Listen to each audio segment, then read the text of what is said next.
All right, good morning, y'all. Welcome.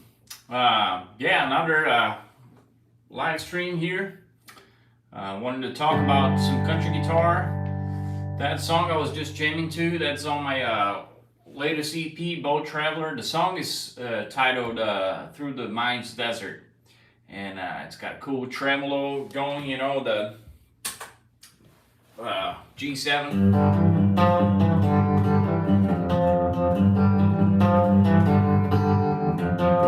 Kind of slow and groovy, you know.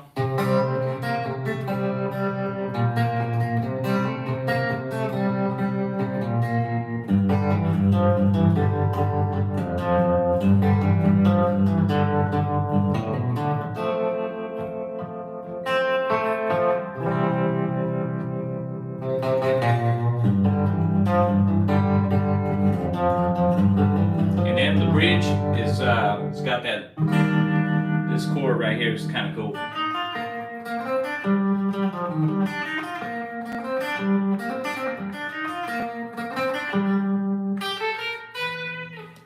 Yeah, man, that P90 sounds great. Check this out. I love it with the overdrive. It's got like infinite sustain, you know, like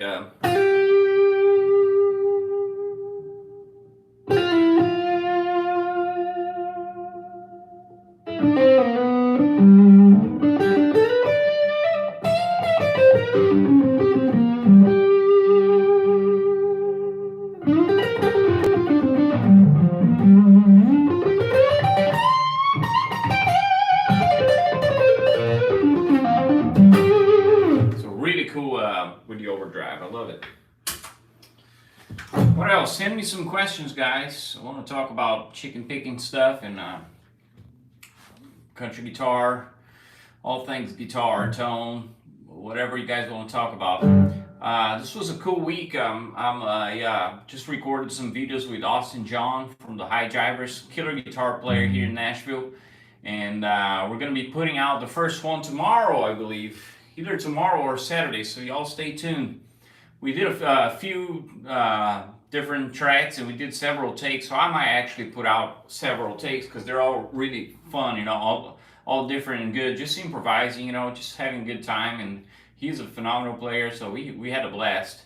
What amp are you going through? That right here, what you're hearing, is actually my my studio monitor, so I'm just using the Helix, as you can kind of see here. You know, my Helix, and I'm simulating a Fender Deluxe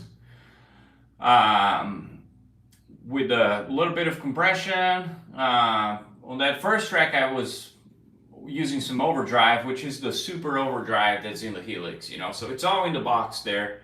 No amp right now. I do have a Vox AC-15 that I use sometimes live, but I've been doing so many recordings and gigs just going straight from the Helix to the PA that I'm kind of used to it, and it's great, you know.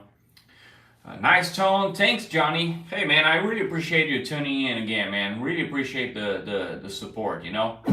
You're awesome, man. Keeps me going. Really does. Why did you put a P90 in my guitar? Well, I love the buttery, like, fatter tone on the neck pickup for the jazzy stuff, you know, like kind of like if I'm playing some Western swing, you know.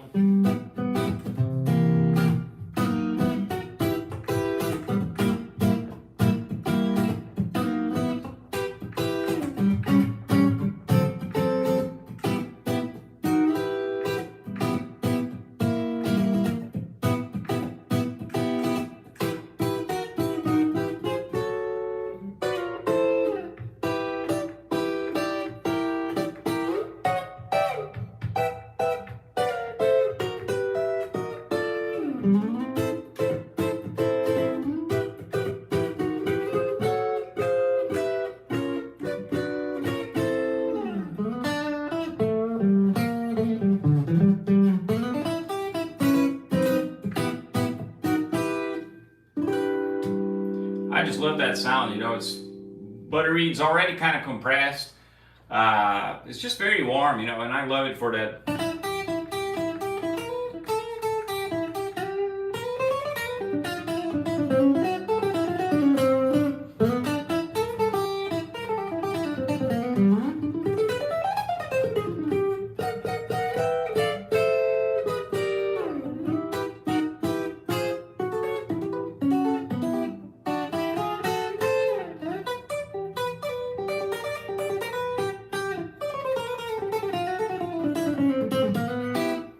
just cool, you know. I love that kind of sound. Why not hollow body? Well, I'm not really a huge fan of hollow body for a lot of the stuff that I play most of the time, you know, which is the country thing. So this guitar just gives me that combination. If I want to get more jazzy, I have this, you know. And then if I want the twang, so you know, that's kind of like where I live as far as my playing goes. You know, that's what I use usually. Jimmy, what's up, brother? Howdy. Let's see what else we have here. We have some other questions that I missed. That's the most tripped out guitar I've ever seen. Yeah, it's great, man. Check out HC Guitars. That's my dad actually is a luthier in Brazil, and he builds these guitars you see me using. And he sends them, he ships them everywhere. He's actually building one for a guy up here in the U.S. right now. But they have a very fair price, and they're all custom made, like handmade, everything. The pickups, everything. You know, this one's got a B-bender that's not hooked up right now, but it's great. It's badass. What else we have? 80% of what I do in the bands I play with is improvised country soul, but I struggle with the thought process. What is going through your head when you're improvising a solo on Broadway? What strategy used? Yeah, well, the only thing I think about when I'm improvising is chord shapes. That's what I'm thinking about at the moment. You know, when I'm playing live and stuff, that's the only thing I'm kind of focused on is like chord shapes and where's the next chord shape I have to go to. You know what I mean? But here's the thing that goes behind the scenes when I'm practicing at home. And I've done this for years, so I got used to it, so I don't have to think about that live. But basically what I do is I'll grab all the 5 boxes, right? Not boxes, chord shapes of the caged system, right? So we have this G chord right here, for example. And then I know exactly what scales of the scales that I use the most, I know exactly where they are in relation to that chord shape. So for example, I have this chord shape right here. If I want to go major pentatonic, it's right here. And I can see how the notes of the scale will touch that chord.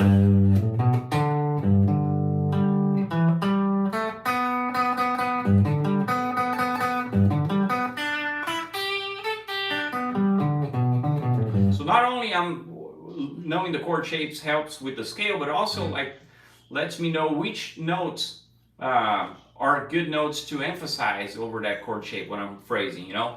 So there's that, and then also like, if I want to use mixolydian, I know it's also right here.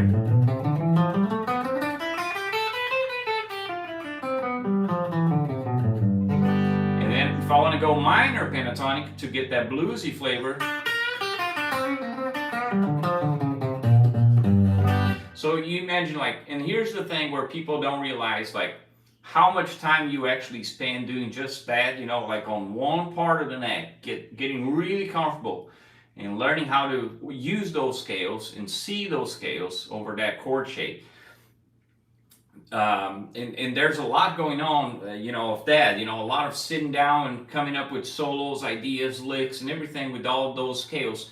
But you can do that for every other, all the other chord shapes. So that way, whatever chord you need to play, there's always going to be a shape that allows you to play that chord right there where you are, and you can always like solve that problem right then and there.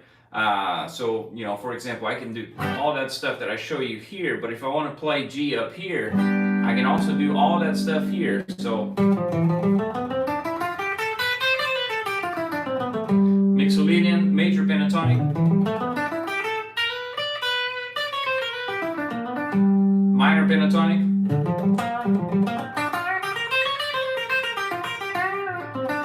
so I know exactly where those scales are because I practiced that mechanically for, you know, countless hours until you get so comfortable with it you don't have to think about it. And you know, the other thing I suggest is come up with one lick that synthesizes the sound of that scale, so you have a starting point, and then you begin. It becomes your improvising is you're going to start to create variations of that lick. So, for example, major pentatonic. This is my lick. Major pentatonic over this chord shape. So because I know that lick, now I can do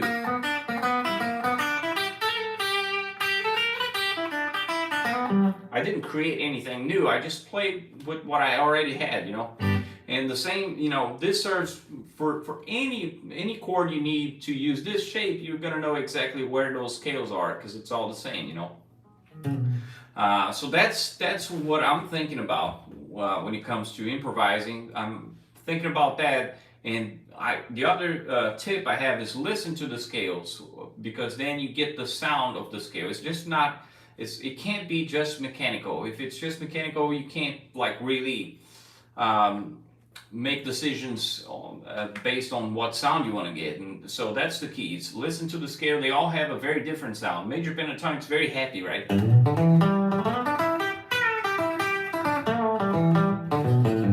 The minor pentatonic is very bluesy. And then the mixolydian, for example, and I'm just giving examples that are more common in country because we have a lot of dominant chords.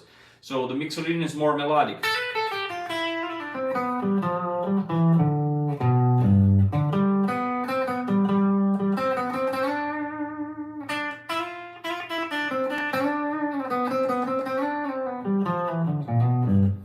So based on that, you can make a decision what sound you want to get. Melodic, happy, bluesy. That's it. The other thing that really helps is knowing your scales in a sequence. So for example, box number 1, box number 2, box number 3 of the same scale, you know, the same pentatonic scale. Because that allows me to move up and down the fretboard without having to think about scales. You know, I'm talking to you right now and doing it. I'm not really thinking because I've done it mechanically so much that I memorized it, you know.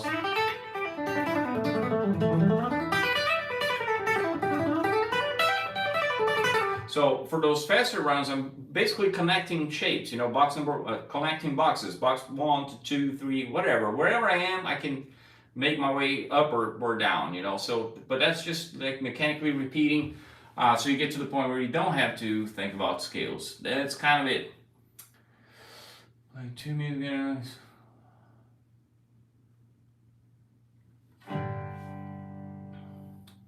Let's see.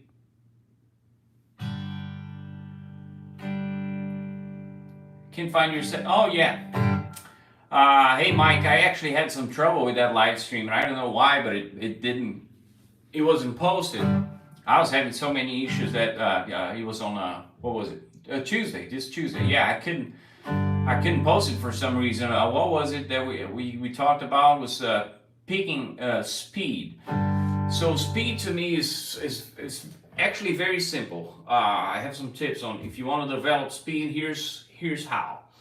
First thing I want to talk about is like try different techniques, and because there are so many. You know, you have like guys like Joe Satriani, for example, who does a lot of legato. You know.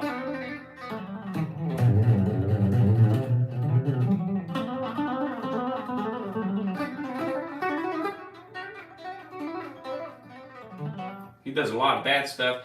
There's guys who will pick everything, you know, with alternate picking.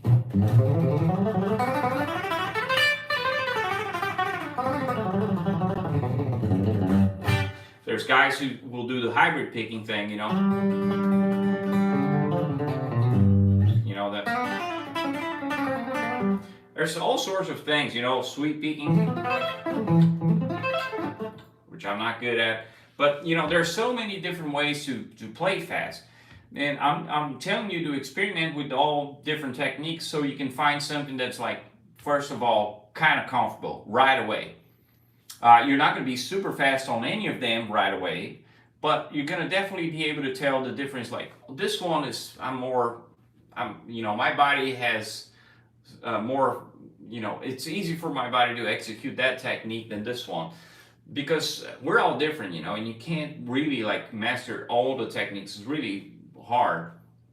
So you find something that's like comfortable right away, and then you focus on that. And then how you're going to practice that technique to me is you're going to find an exercise that has like the enough variations of movements, but it's still like very short and condensed, and then you're gonna just focus on that exercise for countless hours, but people say sometimes like how they don't have time to practice and stuff, but if you practice one exercise for 5 minutes, like kind of nonstop, you don't have to like not stop, but just like don't do anything else, just practice that one exercise. You're gonna see some progress, so, and that's the way to do it. Instead of like, if you try to do 150 exercises, you do one exercise on Monday, Tuesday you do a different exercise, Wednesday, that's not going to give you any progress, because you're not really like creating the muscle memory that comes from repetition. Anything in life that you do a lot and you do constantly the same way, you get good at, you get efficient at. That's the word actually. So for example, alternate picking for me is this. And I'm using a pentatonic here, but yeah, I could use anything. But that's it, that's the only exercise,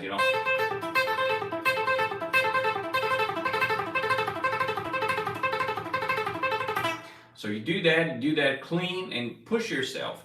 Don't play too slow because you're not going to make any progress, but don't play too fast either. So it's a sweet spot you got to find to where it's uncomfortable enough, but you're still playing it right most of the time. Because if you play 10 times, if you repeat an exercise 10 times, but 7 out of 10 you make a mistake, then you're practicing your mistake. You're getting good at making mistakes, and that's not good. That's not going to take you anywhere. That's those things, those details, like playing too many things, like having a practice routine that includes like too many exercises every day, something different, or playing too fast and not getting it right and practicing mistakes, is the reason why so many players will practice for years, will do lessons for years, practice for years, and get nowhere.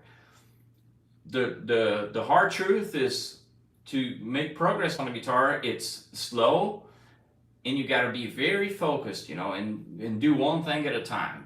That's the best advice I can give on that, So anything you're gonna do, like any technique, just do that, For legato, for me, was this one.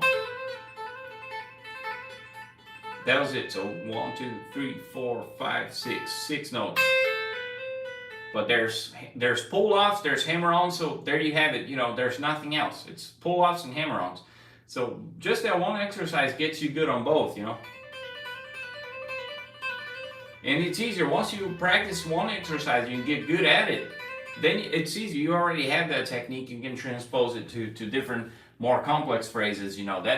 That's another part of the guitar study and practice, I think. It's technique and phrasing. Technique is very like methodical, and phrasing too, but technique is like, you just repeat one exercise until you make progress, and it is slow, very slow. Let's see what else we have. Any thoughts on RSI? I see, when I try to get a lick or technique down, I've sometimes played too long and my hand can become achy. I don't want to give you like any bad advice on that. What I do sometimes, if I'm playing like legato stuff, I can feel my like forearm getting like stiff, kind of stiff, but it's almost like working out. And it's like when you're working out, you also like you have to kind of like take breaks, so maybe that's the way to do it, and also like here's the other thing to be aware of, and I don't know if this has anything to do with it, but sometimes we get too tense playing an exercise because you want to play fast or something, and so you got to try to stay somewhat relaxed. And I know it's tricky to do that, but it's possible. The techniques that me personally that I'm more comfortable with are the ones that I can play more relaxed. So for example, like hybrid picking and legato stuff.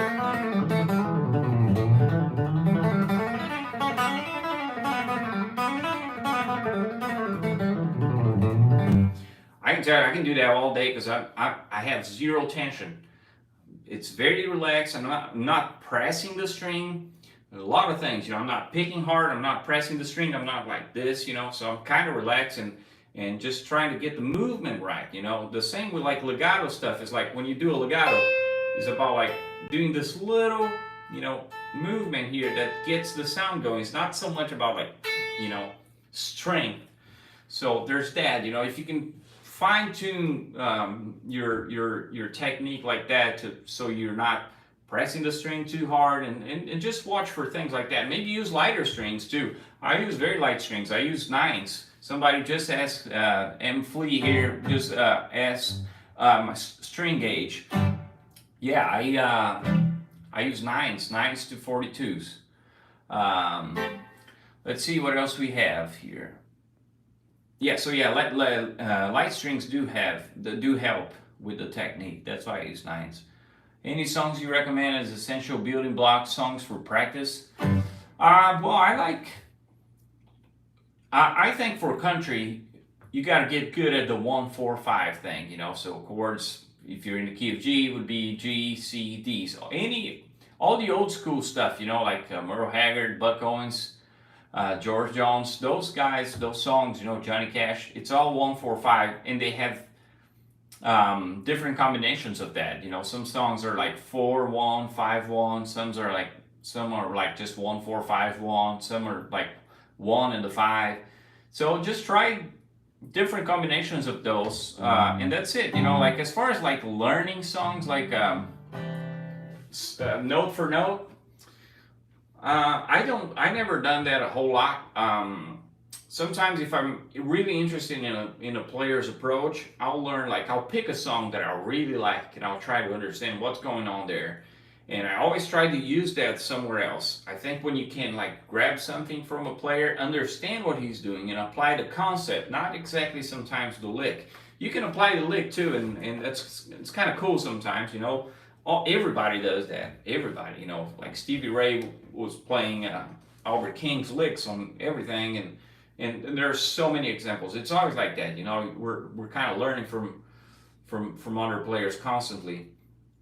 But to me, the concept is more valuable than just the lick, just the combination of notes in a sequence.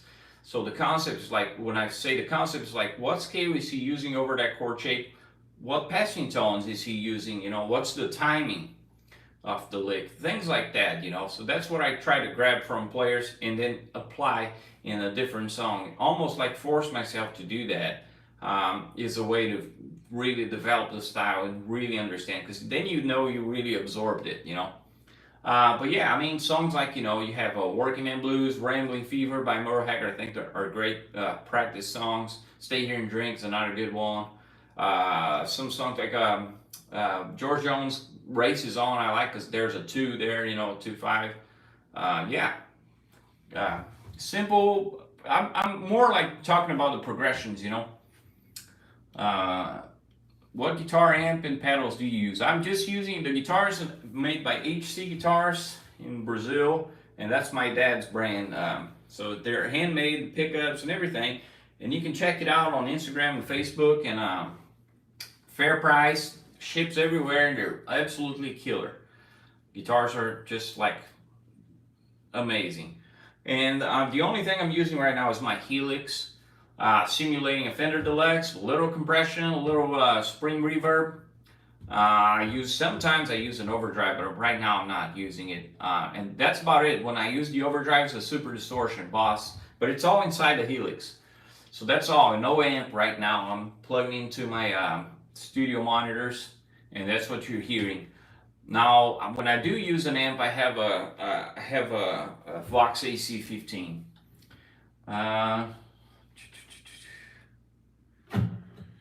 Let's see what we have here. How long do you typically have your action? How low? Not very low. I'd say medium. It's not high either, but it's medium. It's not low.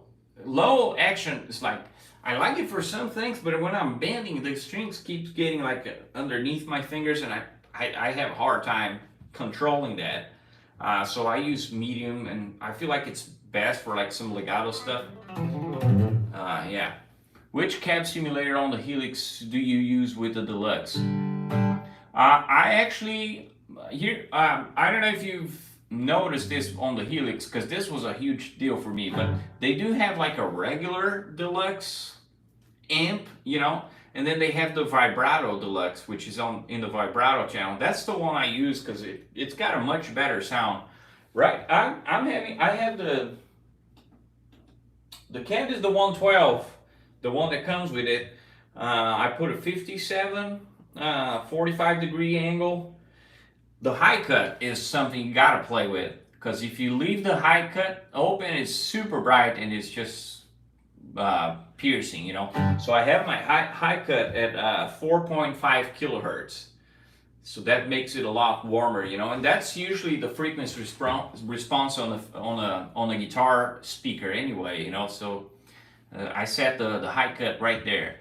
That might help, you know. If you do that, just play with that. And I do also play with the low cut. I usually have it at about 120 hertz because the low can also get muddy and stuff, you know. Let's see what else we have here.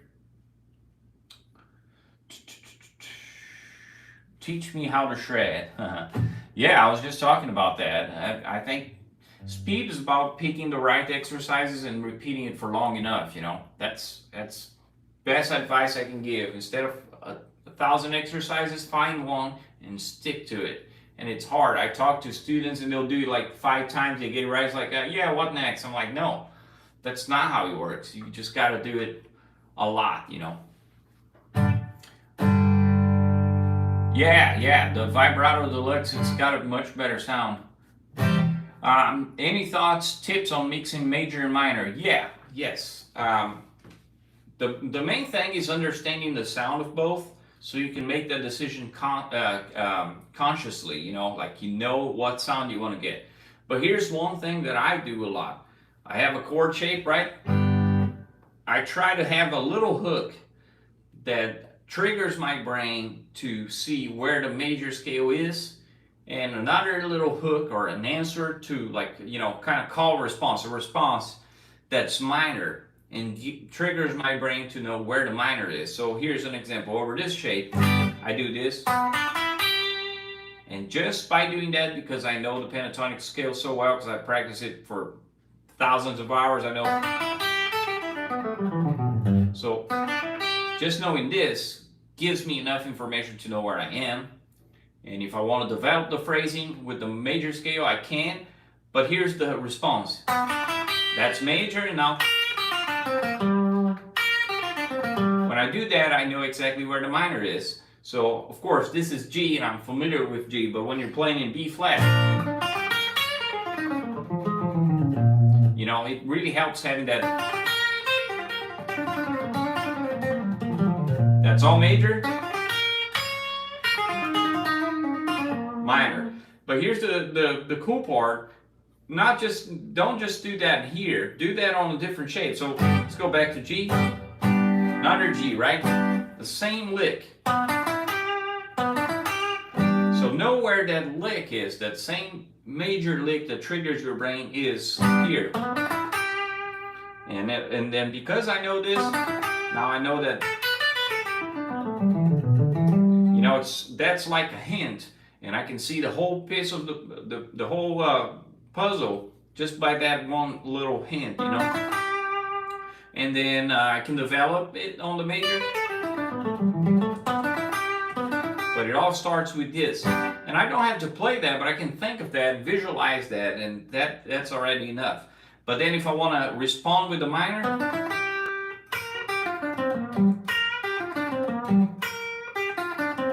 so this is something that I worked up mechanically, but because I did this, now I know that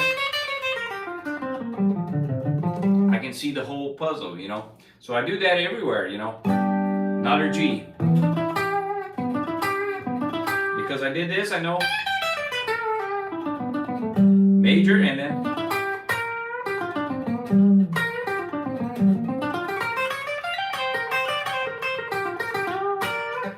you know, so that's kind of what I do. And then so I'm creating contrast. I play something major, I play something minor. That's one way to do it. The other way to do it is to really, like, and this is the only way to do this, is to like sit down, spend some time with it, and create combinations of both scales, because it becomes its own scale almost, you know, so you can do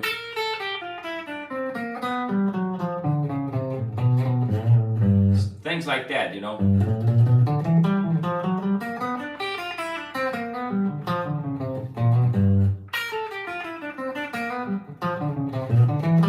Here's another one that I like. Major, minor. So major, minor.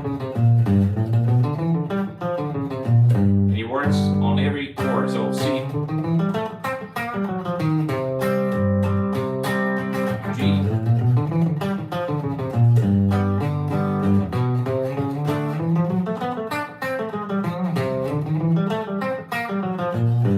you know, so playing around with that, you know, if I do something major, respond with something minor is one way, and then mixing both as they just kind of like throwing it in the blender and seeing what comes out is cool. But that part is there's no shortcut to it. You gotta just sit down and play this note, play that note, see if you like it. If you don't like it, fix it and tweak it little by little. That's how you get there, you know. And you master parts of the knack. When you find some lick you like, try to do the same lick somewhere else. That's half the battle, because that's not trying to invent new licks, you know. So that keeps you from, like, again, it's making small information become big information. It's not about memorizing a ton of stuff. What else we have? Do you have a B-bender strap? I do, yeah, but it's not hooked up right now. But yeah, it's I got another guitar here with a B-bender. I can show you some. Yeah. Are your videos still available somewhere? What do you mean? What videos? I have a ton of videos here on YouTube, and then my instructional video, the country guitar method, is available on Patreon. Only $25. It's got a ton of stuff. It's got like phrasing over chord shapes with major pentatonic, mixing major and minor, mixolydian.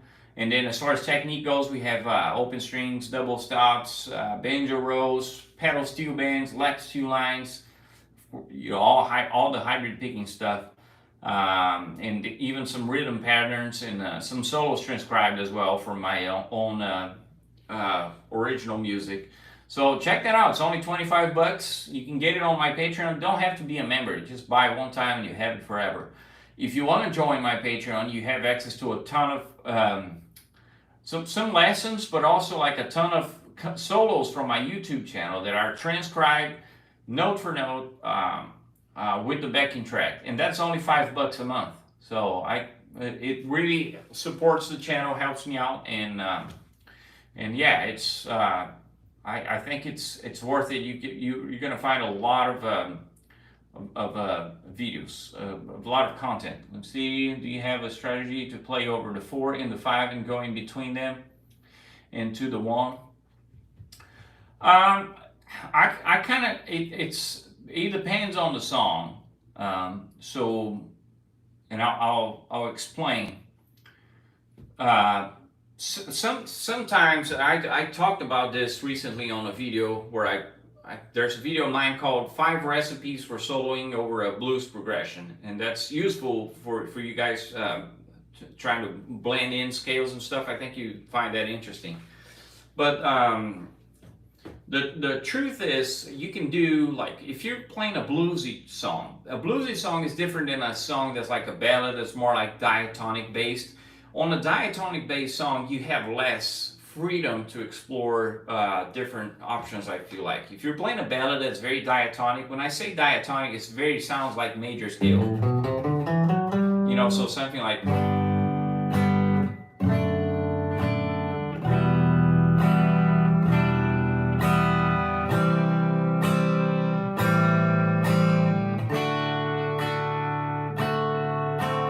that, you gotta play, in this case, G major and stay there, because that's what's gonna sound good. And that's okay. But if you're playing something that's more bluesy, you can do major pentatonic, mixolydian, and minor pentatonic on the 1. You can do the same on the 4. If you move to the 4, you transpose. So if you're playing over G, C, D, over G, you do G major, G minor, G mixolydian goes to C, you do C major, C minor, C mixolydian. You can do all that. But if you do it all the time, everything, it kind of, you lose the impact. So here's what I do sometimes. If I'm playing a bluesy song, my first choice would be like stay kind of majory on the 1.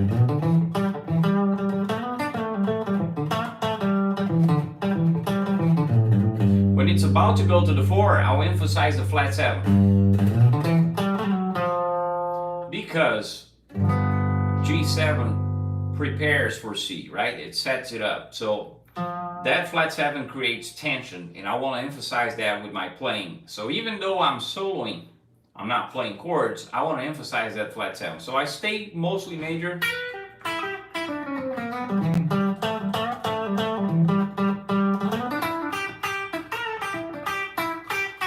Go to the flat 7 and we go to C. C, I can play with C major. It's up to you, you know, you can play, go to C and do all mixolydian.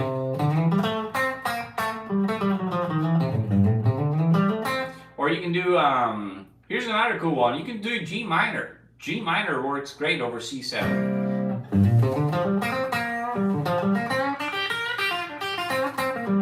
So it's a lot of experimenting, you know, but I could just like go to C major. I think that'd be very simple. So let's go back to G.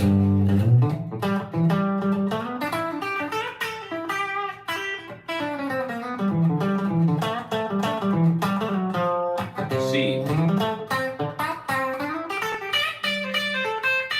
Back to G. Now we go to D.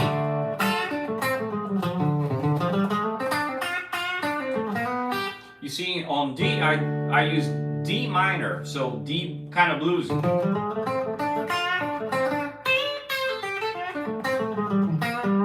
So, you know, you can do so many combinations of those, you know, but it's about like figuring out what gives you what effect. A good way to do that is to mechanically write down a recipe, you know, not for you to follow it every time, but for you to see what effect you get and what you like and what don't you like. Because if you don't do that, it's hard to tell, right? Could you tell me right now what you like about like playing over the 4? We don't think about that much until you force yourself to do that. So you put it on paper, like over the 1, I'm just gonna play major pentatonic. When it goes to the 4, I'm gonna play mixolydian, or I'm gonna play major pentatonic again, but over the 4.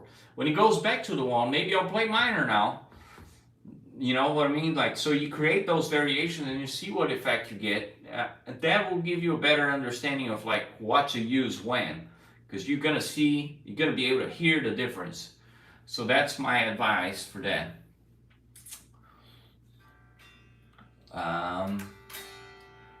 Found you on that studio session covering some tunes like Love Bug. Oh, that's awesome. Yeah, I'm always trying to do that. You know, I'm actually, I should schedule something else recently. If you guys got any song suggestions for me to cover in the studio, that'd be fun. Maybe I can learn some stuff and do that. Are you playing the scale in relation to the key or the current chord? The current chord, everything I was talking about is in relation to the current chord. So I'm not so much thinking about the key of the song, just the chords. So that way you can emphasize the changes, you know. Which is something that changed a lot because I used to play rock and I used to be very efficient on playing scales over the key, not worrying about the chords, didn't have to even listen to the band playing, just shredding in the scale. And then so when you started to study country playing, and you see how the country players usually use the scales, it's always in relation to the chord, you know. So yeah, it's a little trickier, but you can get there. What else we have? Yeah, let's do some jamming. Do some jamming here. Here's one track I did, backing track I did for the video that I did improvising in the style of Albert Lee. I'm not gonna try to sound like Albert Lee right now like I did in the video, but yeah, let's just have some fun with it. If you haven't seen that video, check it out, because I posted a video improvising in the style of Albert Lee, and then I did another video kind of breaking down his style and showing some of the aspects of his playing that are very like signature, you know. So all right, let's do a little jamming here.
That's some chicken picking right there. Hot wired of some Brent Mason jam would be awesome. Yeah, maybe I can do a little bit of hot wired here, just myself without a backing track. I don't have a backing track, but I know that one's cool.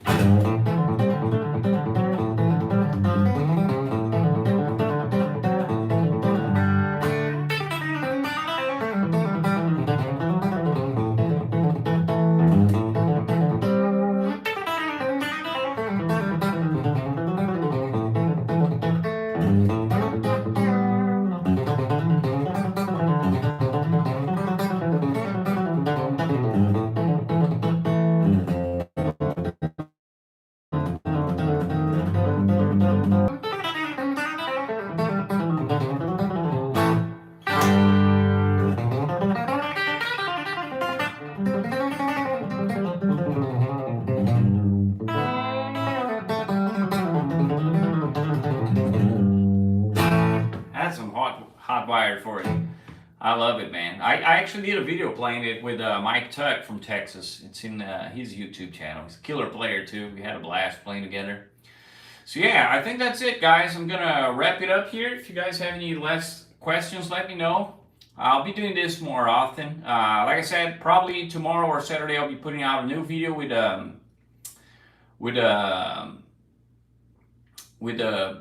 Austin John. Sorry, I was reading a question here and got distracted. Yeah, Austin John. I'm going to be posting a video with him tomorrow, so stay tuned for that. Like I said, check out my Patreon. You can have access to all my, not all of them, but a ton of solos from YouTube with tabs and backing track for only $5 a month. You can buy a t-shirt. I have links in the description of my videos for that. That's another way to support the channel. You can also hire me for sessions, lessons. I do online lessons on Zoom, one-on-one. Or you can buy my method for only $25. Buy one time and have it forever. Don't have to be a member. It's on Patreon, but you don't have to be a member.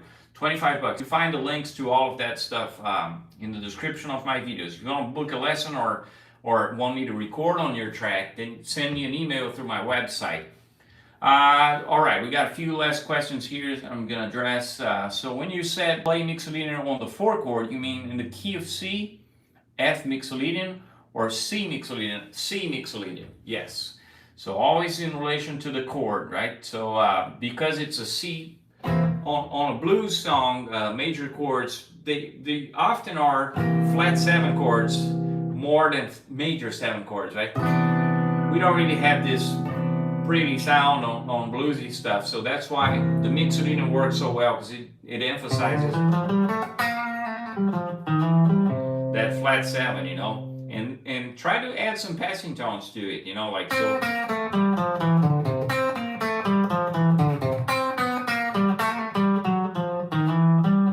For example, you know.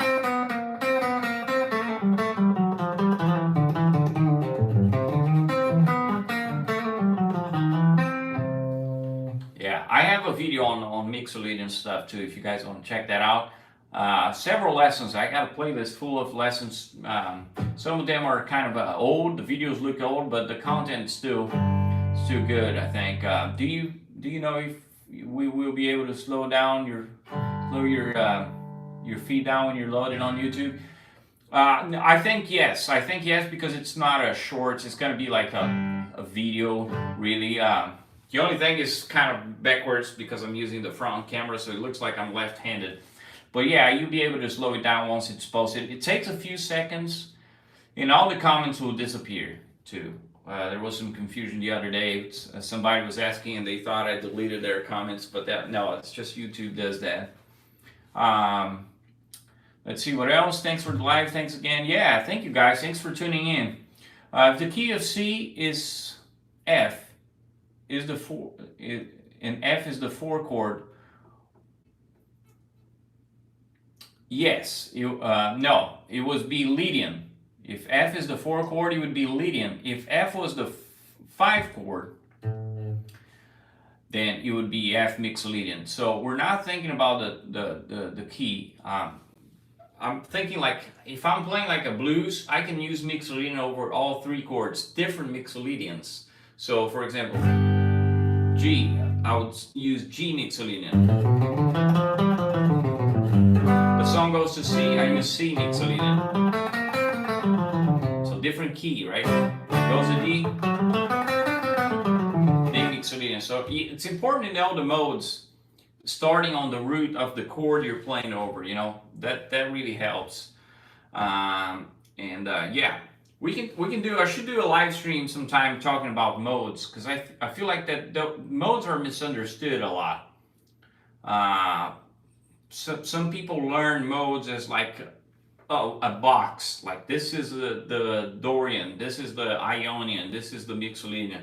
Like that box means what mode it is. And modes are completely dependent, and you only play a mode in context. You can only say you're playing a mode in context. There's got to be a chord being played at the same time, so you can tell what the root is, and that's how, you know. Yeah. All right, guys. Thank you so much, and I'll see you next time. Let's do a little more jamming here. This is a fast one, just a slow little country thing, and then that's it. Thank you so much for watching.